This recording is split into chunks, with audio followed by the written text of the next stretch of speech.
Hello students and welcome back to your own channel Singh creations education.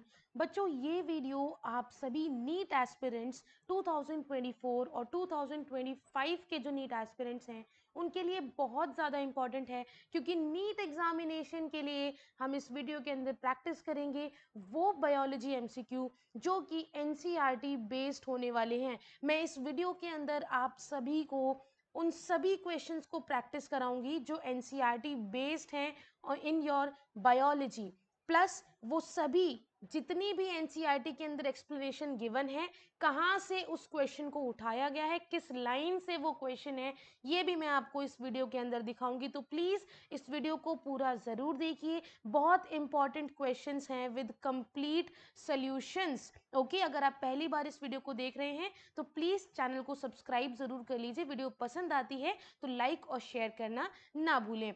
One more important thing, अगर आप मेरी MCQ series को join करना चाहते हो जो यूट्यूब से पहले अनअकैडमी पर आती है, तो आप वहाँ पर भी मुझे ज्वाइन कर सकते हो। सिंह क्रिएशंस एजुकेशन लक्ष्मी के नाम से आपको वहाँ पर मिल जाएगा। अगर नहीं मिलता है तो डिस्क्रिप्शन बॉक्स में आपको लिंक मिल जाएगा इस क्लास का, जो कि है 15 सितंबर यानी कि कल 8:15 बजे आपकी क्लास है शाम में। आप लोग इस क्लास को ज़रूर ज्वाइन करिए। बायोलॉजिकल क्लासिफिकेशन के लास्ट 31 ईयर्स, आप जानते हो ना मायने रखते हैं 31 ईयर्स। लास्ट 31 ईयर्स में जितने भी क्वेश्चन आए हैं नीट एग्जामिनेशन में from the chapter biological classification, उसको हम कवर करेंगे। ये लाइव क्लास होने वाली है तो लाइव आप मुझसे बात कर सकते हो। डिस्क्रिप्शन बॉक्स में इस क्लास का लिंक गिवन है, आप ज़रूर उसे जाकर चेक करो। तो बच्चों, पहला क्वेश्चन है, बिना किसी टाइम को वेस्ट किए आप लोगों को मैं बताना चाहूँगी कि जो भी क्वेश्चंस मैं आप लोगों को कराऊंगी, उन सभी क्वेश्चंस में से आपको अगर किसी भी क्वेश्चन का आंसर आता है तो आप नीचे कमेंट सेक्शन में अभी कमेंट करके बताओगे and you will take your time. चाहे तो वीडियो पॉज कर दो, बट आपको ट्राई करना है कि आपका कितना स्कोर है। ओके, प्लस जिस भी स्टूडेंट का हाईएस्ट स्कोर होगा उसका नेम विद हिज और हर स्कोर मैं अपने कम्युनिटी सेक्शन पर पोस्ट करूंगी। तो पहला क्वेश्चन कहता है, which of the following is seen in all organism without any exception. इनमें से कौन सी कैरेक्टरिस्टिक है जो सभी ऑर्गेनिज्म में मिलती है विदाउट एनी एक्सेप्शन, यानी कि एक सिंगल एक्सेप्शन भी नहीं है। Option number A growth, option number B metabolism, option number C reproduction, या फिर option number D self consciousness. I hope आप सभी ने अपना आंसर बता दिया होगा कमेंट सेक्शन में। The correct option is option number second, metabolism. है ना, आया समझ में? मेटाबॉलिज्म। अब मेटाबॉलिज्म ही सही आंसर क्यों है, चलो हम देख लेते हैं एनसीईआरटी में किस लाइन से ये क्वेश्चन गिवन है। लिविंग वर्ल्ड चैप्टर के हम सारे क्वेश्चंस करेंगे, ऐसे ही चैप्टर वाइज हर चैप्टर के क्वेश्चंस मैं आप लोगों को यहाँ पर कराने वाली हूँ with its NCERT explanation. Okay, तो देखो डायरेक्ट लाइन से क्वेश्चन उठाया गया है। while metabolism is a defining feature of all living organism without exception। आप देख सकते हो एग्जैक्ट एनसीईआरटी की लाइन है। ग्रोथ क्यों नहीं हो सकता? बिकॉज ग्रोथ आपको नॉन लिविंग में भी देखने को मिलती है। एक्सट्रिंसिक ग्रोथ, कोई पत्थर है उसके ऊपर मिट्टी जमा हो रही है, सालों तक हो रही है, तो उसकी हाइट कुछ हद तक इंक्रीज हो जाती है। ठीक है, पहले इतनी हाइट थी फिर इतनी हो जाती है, उसे कहते हैं एक्सट्रिंसिक ग्रोथ। तो नॉन लिविंग में भी ग्रोथ देखने को मिल रही है, तो डिफाइनिंग फीचर तो ये नहीं है। रिप्रोडक्शन, इसमें भी कुछ एक्सेप्शंस हैं कि कुछ ऐसे कपल्स हैं जो कंसीव नहीं कर सकते हैं, इनफर्टाइल होते हैं, तो उसकी वजह से रिप्रोडक्शन भी एक एक्सेप्शन वाला केस हो गया। सेल्फ कॉन्शियसनेस, आपने पढ़ा होगा जो पेशेंट कोमा में होते हैं वो सेल्फ कॉन्शियस नहीं होते हैं, बट होते तो वो भी लिविंग ऑर्गेनिज्म है ना, their heart is beating, right. तो इसीलिए ये भी एक्सेप्शन में नहीं आएगा। तो हम क्या कहेंगे कि भाई मेटाबॉलिज्म ही वो कैरेक्टरिस्टिक है सभी ऑर्गेनिज्म की जो कि प्रेजेंट होती है सिर्फ लिविंग ऑर्गेनिज्म में विदाउट एनी एक्सेप्शन। क्लियर है? क्लियर है आपको, सभी लिविंग ऑर्गेनिज्म में देखने को मिलेगी। उसके बाद next question, in the scientific name of mango the word indica indicate. जो साइंटिफिक नेम होता है मैंगो का, क्या होता है? मैंगीफेरा, एक मिनट, FERA, इंडिका, है ना। इसमें से इंडिका का मतलब क्या है, ये इंडिका किसे इंडिकेट करता है? Option number A generic name, option number B specific epithet, option number C family to which it belongs, option number D class to which it belongs. The correct option here is option number second, specific epithet. इसका मतलब क्या है, देखो mangifera indica, solanum tuberosum and panthera leo, ये तीनों में ही जो last के वर्ड है इंडिका, ट्यूबेरोसम, लियो, ये तीनों ही स्पीशीज के नाम है। ओके, जबकि मैंगीफेरा, सोलेनम और पैंथेरा जो नेम है ये तीनों ही जीनस के नाम है, क्योंकि बाइनोमियल नोमेनक्लेचर के according first word is genus, second word is species. Genus का फर्स्ट जो लेटर होता है वो कैपिटल में होता है और स्पीशीज का फर्स्ट लेटर स्मॉल में होता है। क्लियर?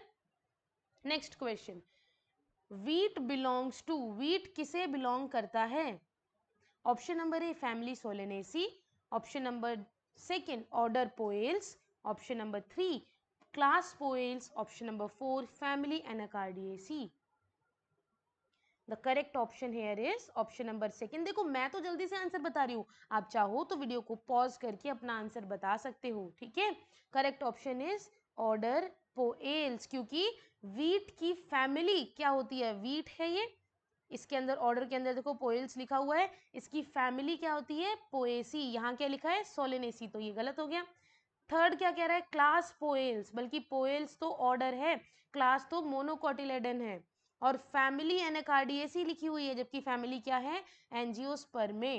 ठीक है, सॉरी एक सेकेंड एक सेकेंड एक सेकेंड एक सेकेंड, क्या पूछे, फैमिली, फैमिली है पोएसी। ठीक है, क्लियर है? तो दोनों ये जो तीनों ऑप्शन से गलत है, option number second order Poales is correct. अब जरूरी नहीं है कि मैंने वीट के ऊपर क्वेश्चन पूछा है तो वीट के ऊपर ही आएगा। अब आपको समझ में आया कि एग्जामिनेशन में ये टेबल किस तरीके से पूछा जा सकता है इन द क्वेश्चन फॉर्म। हो सकता है मैन के ऊपर बेस्ड क्वेश्चन आ जाए, दैट इसका ऑर्डर जो है वो मेमेलिया है, क्या ये सही है या गलत है, या इसका ऑर्डर क्या है ना? हाउस फ्लाई पे भी आ सकता है, मैंगो पे भी आ सकता है, तो इनके ऊपर क्वेश्चन क्रिएट किए जा सकते हैं। Next question, which of the following statement is incorrect? इनमें से कौन सी स्टेटमेंट है जो इनकरेक्ट है? आप इस क्वेश्चन को देखो और नीचे कमेंट सेक्शन में अपना कमेंट करो कि कौन सा आंसर सही है। Option number 1, increase in mass and increase in number of individuals are twin characteristics of growth. Option number 2, mountains and sand dunes do not grow. Option number 3, living organisms show intrinsic growth. या option number D, unicellular organism grow by cell division. The correct option here will be option number 2, mountains and sand dunes do not grow. Incorrect statement कहा था, तो यहाँ पर ये incorrect statement है। क्यों incorrect statement है आप यहाँ पर देख सकते हो, एनसीईआरटी में as it is लिखा है mountains, boulders and sand mounds, ये सभी grow करते हैं, they do grow। ठीक है, क्लियर है? और ये सभी किस तरीके की ग्रोथ करते हैं, एक्सट्रिंसिक ग्रोथ करते हैं, क्योंकि इस पे क्या होता है, नॉन लिविंग ऑब्जेक्ट कोई भी इन पर आके इकट्ठा हो जाता है, एक्यूमुलेट हो जाता है ऑन इट्स सरफेस। क्लियर? लेकिन लिविंग ऑर्गेनिज्म में इसका जस्ट अपोजिट होता है, growth is from inside. Next question, reproduction is synonymous with growth in? Option number A bacteria, option number 2 amoeba, option number 3 multi cellular organism, या फिर option number D both first and second. The correct option here will be option number 4, both first, यानी कि bacteria भी और amoeba भी। आप देख सकते हो लिखा हुआ है बैक्टीरिया, यूनिसेलुलर एल्गा यानी कि amoeba, reproduction is synonymous with growth. ठीक है, इनमें जो रिप्रोडक्शन होता है it is very similar to the growth, यानी कि there will be increase in number of cell, growth भी वही है, रिप्रोडक्शन भी वही है। ठीक है, next, all living organism, option number A reproduce, option number B show growth but not consciousness, option number C sense their surrounding, या फिर option number D are not self replicating। Correct option here is option number C sense their surroundings. अब बताओ बच्चों, आप में से कितने बच्चों का ये आंसर सही रहा?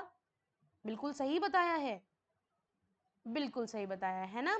तो आप में से कितने बच्चों का गलत रहा, वो बच्चे निराश नहीं होंगे, क्योंकि यही वो वक्त है, यही वो प्लेटफॉर्म है जहाँ पर आप जितनी गलतियाँ चाहें उतनी गलतियाँ कर सकते हो, जितनी बार चाहो उतनी बार अपने टीचर से पूछ सकते हो। लेकिन यहाँ पर सीखने के बाद मेन एग्जामिनेशन में आप कभी गलती नहीं करोगे, ये मेरा प्रॉमिस है, ठीक है। लेकिन कंडीशन बस इतनी सी है कि आपको अच्छे से सीखना होगा, मन लगाकर पढ़ना होगा। मन नहीं लग रहा है तो खुद को समझाओ, खुद को याद दिलाओ कि ये नीट की जो राह है, ये मेडिकल साइड की जो राह है, ये क्यों चुनी थी तुमने, ठीक है। आगे बढ़े तो यहाँ पर देखो इसका एक्सप्लेनेशन दिया हुआ है that all organism are aware of their surrounding, they can sense their surrounding, okay। ICBN stands for, बिल्कुल सिंपल है, option number A B C या डी। ध्यान से पढ़ो, वीडियो को पॉज कर लो चाहे, बताओ। Option number second, international code for botanical nomenclature is the full form of ICBN। अब जरूरी नहीं है कि मैंने ICBN पूछ लिया, जो कि यहाँ देखो गिवन है, तो क्वेश्चन इसी से आएगा। क्वेश्चन ICZN से भी आ सकता है, international code of zoological nomenclature, ठीक है। Next question is which of the following is incorrect about binomial nomenclature. Binomial nomenclature given है यहाँ पर, देखो ये रहा, एनसीईआरटी में ये गिवन है, राइट। इसके कुछ रूल्स भी गिवन है एनसीईआरटी में, आपने देखे होंगे 4 से 5 रूल्स गिवन है। उनमें से कौन सा ऐसे, इनमें से कौन सा ऐसा स्टेटमेंट है जो उन रूल्स को फॉलो नहीं करता है, ठीक है। इनकरेक्ट स्टेटमेंट, इस चीज पर ध्यान देना, मेन मार्क्स यहीं कटते हैं। इनकरेक्ट स्टेटमेंट कौन सा है, option number fourth, that both the word start with capital letter. जबकि मैं आपको अभी दिखा सकती हूँ, द फर्स्ट वर्ड जो जीनस का होता है वो हमेशा कैपिटल लेटर से स्टार्ट होगा, और जो स्पीशीज का फर्स्ट वर्ड स्टार्ट होगा वो स्मॉल लेटर से स्टार्ट होगा। जैसे कि एग्जांपल मैंगीफेरा इंडिका, मैंगीफेरा का एम कैपिटल है because it is a genus name, indica का आई स्मॉल है because it is a species name. और बाकी के हो, ऐसा भी हो सकता है कि आपसे पूछ लिया जाए सेकंड जो यहाँ पर रूल गिवन है इसके रिलेटेड क्वेश्चन, थर्ड के रिलेटेड क्वेश्चन, इस तरीके से रिलेटेबल क्वेश्चंस ज्यादा पूछे जाते हैं। जरूरी नहीं है जो क्वेश्चन मैंने पूछा वही पूछा जाएगा, लेकिन आपको एनसीईआरटी रीड थ्रू करनी आ जाएगी कि हाँ अगर क्वेश्चन यहाँ से बन सकता है तो क्वेश्चन यहाँ से भी बन सकता है, और किस तरीके का बनेगा ये भी पता होना चाहिए, ठीक है। Select the odd one with respect to basics of taxonomy. Option number A identification, option number B classification, option number C evolutionary relationship between organism, या option number D nomenclature. Which one is correct, option number C evolutionary relationship between organism. आप यहां पर भी देख सकते हो that there is a characterization, देखो ये बेसिक्स हैं टेक्सोनॉमी के, क्या क्या है, कैरेक्टराइजेशन, हाँ जी, और उसके अलावा आइडेंटिफिकेशन और क्लासिफिकेशन, नेक्स्ट नॉमेनक्लेचर, ठीक है। ये सभी क्या है, these are the basics to taxonomy, इन्हीं के बेसिस पर टेक्सोनॉमी की जाती है, कैरेक्टराइज किया जाता है, कैटेगराइज किया जाता है, ठीक है। Select the incorrect statement according to you, which statement is incorrect. Option number A, the word systematics is derived from the Latin word systema, ये वर्ड याद रखना, इनकरेक्ट पूछा है।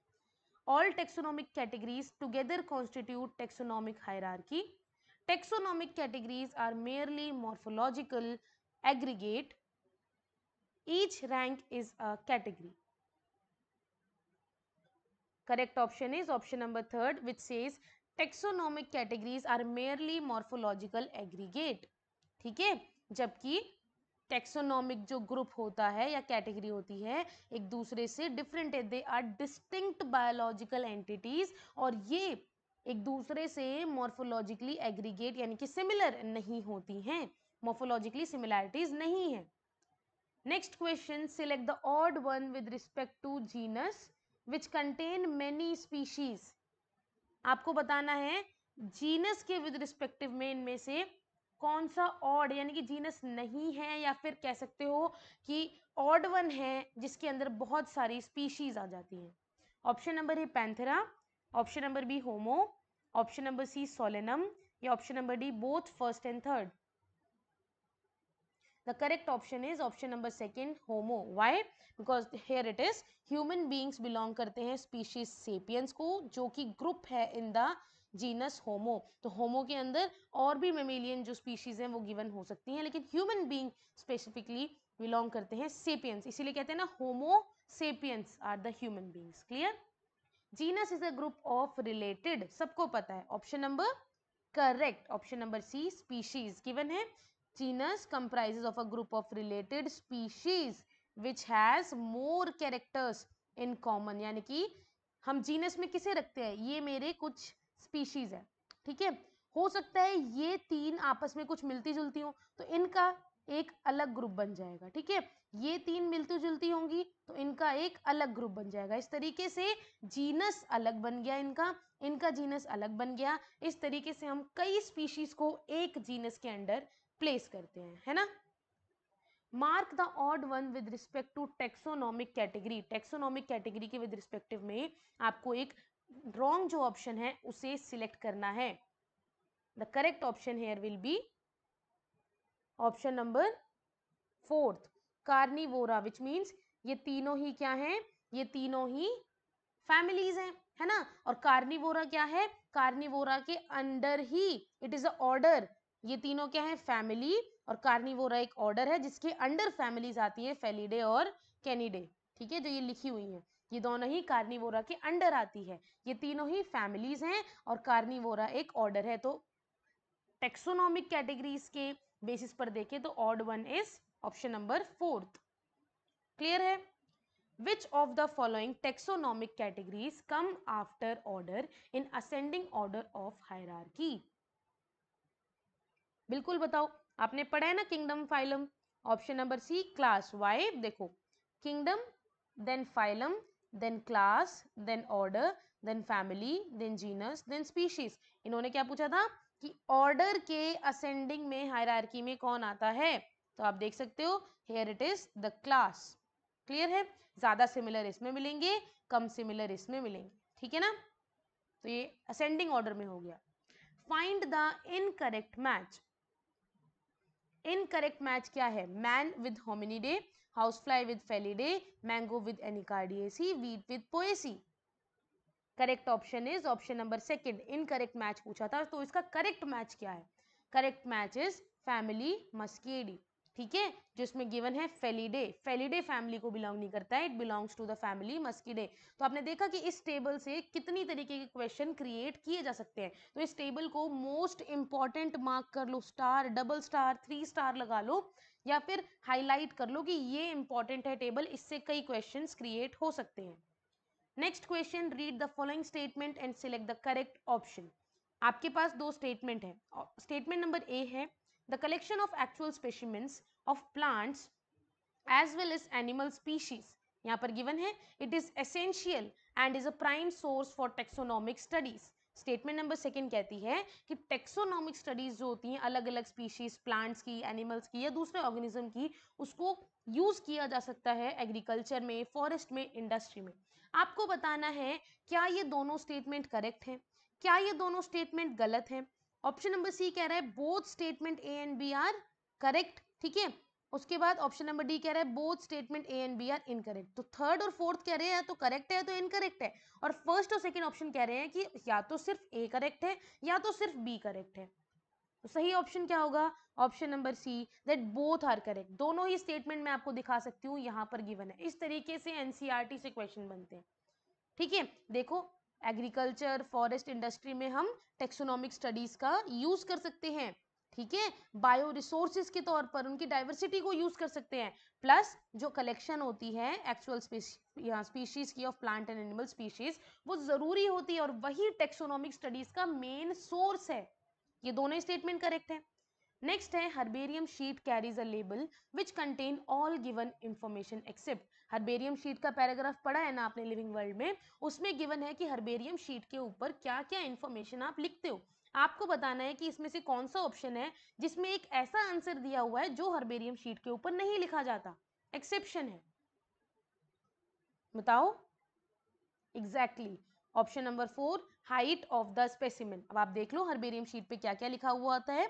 देखो it carry a label providing information about date, place of collection, English, local and botanical name, यानी कि आप उसका इंग्लिश नेम भी लिखोगे, लोकल नेम भी लिखोगे, बोटेनिकल नेम भी लिखोगे, फैमिली का नेम भी लिखोगे, कलेक्टर का नेम भी लिखोगे।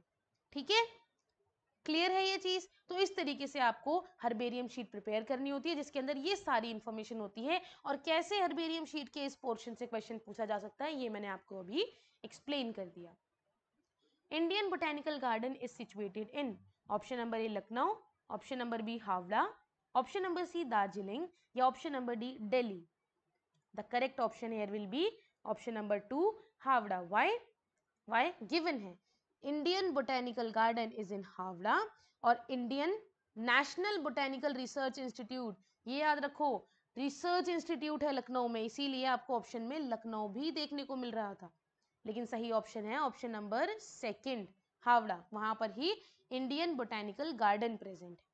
ठीक है, which of the following statement is incorrect for museums, museum के लिए कौन सा स्टेटमेंट गलत है?